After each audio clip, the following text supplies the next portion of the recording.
بعد وہ ہمارے ایک بڑے ہی پیارے دوست، میں جب بھی آتا آگے بڑھ کے مجھے سینے سے لگاتے، بڑی محبت کرتے، لیکن مجھے نہیں معلوم تھا کہ میری اور ان کی وہ آخری ملاقات تھی۔ ان کے لیے دعا بھی کرنی ہے اور پھر اس کے بعد آپ احباب کے لیے کھانے کا بھی انتظام ہے۔ تو یہ سوال ہے، نبی کریم صلی اللہ علیہ وسلم نے فرمایا اپنے کھیت کسی کو کھیتی باڑی کرنے کے لیے کرائے پر دینے سے منع فرمایا۔ اس حدیث کی وضاحت فرمائیں۔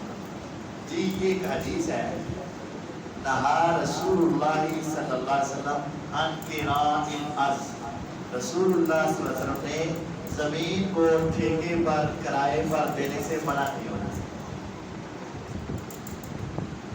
حدیث ہے، صحیح ہے، بالکل صحیح، بالکل صحیح۔ قاری صاحب اے سارا ادھی دنیا کا نظام ہے چل رہا ہے۔ اصل میں یہ ہے وہ بات جس سے ہم کہتے ہیں کہ ایک دو آیتیں پڑھنے والے سے مسئلے نہ پوچھو، ایک دو حدیثیں پڑھنے والے سے مسئلے نہ پوچھو۔ یہ ایک حدیث ہے۔ ایک حدیث دوسری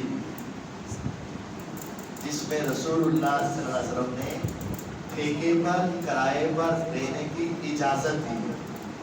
کیسا یہ تو دو حدیثیں ٹکرا گئی، ایک میں منع کیا اور ایک میں اجازت دی۔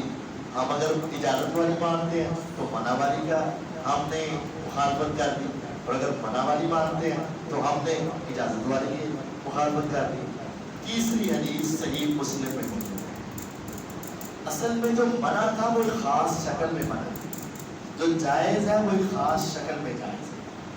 عرب کے اندر، سعودی عرب کا خصوصاً علاقہ، بارشوں کی بہت کمی تھی اور پانی بارشوں کا ہی آیا کرتا تھا، برساتی نالے چلا کرتے تھے۔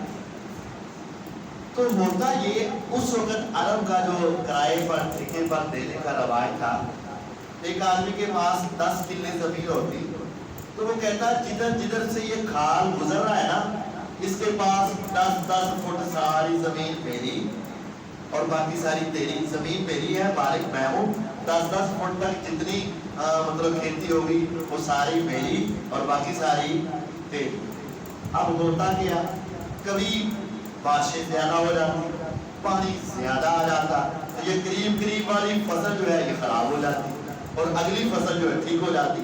اب مالک لڑنے لگتا اور جو اس کے اوپر مظاہرے ہوتا وہ تو ٹھیک ہوتا۔ لیکن کبھی ایسا ہوتا کہ پانی بہت کم آتا، اس کی ساتھ والی کو تو لگ جاتا، لیکن وہ بیچارے جس نے کسان نے اتنی محنت کی وہاں تک پانی نہ پہنچتا اور اس کی فصل ضائع ہو جاتی، اب وہ مالک سے لڑنے لگ جاتا۔ تو حضور علیہ السلام نے اس کیفیت میں ٹھیکے پر دینے سے منع کیا۔ پھر آپ نے فرمایا 2 طریقے ہیں جائز۔ ایک یہ ہے کہ آپ ایسے کرو کہ زمین میری، کاشتکاری آپ کرو، پوری زمین سے جتنا نکلے گا اس میں سے ہمارا اتنا فیصد میرا، اتنے فیصد تیرا، یعنی آدھا آدھا، چاہے وہ کم آئے چاہے وہ زیادہ ہے۔ حضور علیہ السلام نے خود بھی خیبر کی زمین اس طرح کرائے پر ٹھیکے پر دی ہوئی تھی۔ خیبر کو فتح کیا، ساری زمینیں مسلمانوں کے کنٹرول میں۔ اب یہودیوں نے کہا اے محمد صلی اللہ علیہ وسلم، آپ نے تو جہاد کرنا ہے، عبادت کرنی ہے، تو یہ زمینیں آپ نے خود تو کاشت کرنی نہیں، کوئی بندے ہی رکھنے ہیں نا، تو ہماری زمینوں پہ ہمیں ہی گزارے رکھنا ہوگا، چلے ہمیں بھی ذرا ہوگا، ہم اپنی زمینوں پر ہیں اور آپ کو بھی، آپ مالک آپ بن گئے، لیکن ہمیں یہاں بطور اجرت دے دو۔ آپ نے فرمایا ٹھیک ہے، اتنا نکلے گا اس میں سے آدھا ہمارا آدھا تمہارا۔ تو خیبر کی زمین حضور علیہ السلام نے کسی طرح دی۔ دوسرا طریقہ یہ ہے کہ آپ اس سے سالانہ یا منتھلی کرایہ لیتے ہیں، ٹھیک ہے، کوئی نکلے نہ نکلے، وہ نہ ہو، کھیتی ہو نہ ہو، میں نے اتنا کرایہ لیا۔ تو یہ 2 طریقے جائز ہیں۔ وہ ایک خاص طریقہ کیا ہے؟ منع ہے۔